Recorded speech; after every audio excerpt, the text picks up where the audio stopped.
ما هي أحكام وجود الكلب جوه البيت ولا بره البيت؟ نعمل إيه في الكلب ده لو دخل البيت؟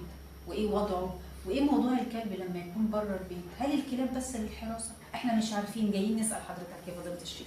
طيب بسيطة خالص. احنا عندنا الأحكام الشرعية بناخدها من حاجة اسمها المذاهب الأربعة، اللي هي مذاهب الأئمة المجتهدين الذين نظروا في الشريعة بناء على العلم والتقوى والورع وبناء على القواعد المنضبطة فاستنبطوا منها هذه الأحكام. احنا عندنا إمامين، الإمام الشافعي والإمام أحمد، بيقولوا إن الكلب نجس لذاته، خلاص ما ينفعش خالص نتعامل معاه أساسا. وعندنا إمامين تانيين، الإمام أبو حنيفة والإمام مالك. الإمام أبو حنيفة بيقول إن الكلب ذاته طاهرة، وإنما السؤر واللعاب بتاعه والرطوبة بتاعته هي دي اللي نجسة. الإمام مالك بقى موسع الموضوع خالص، وقال إن الكلب طاهر العين وطاهر اللعاب والرطوبة، فبالنسبة له الحكاية دي كلها سهلة.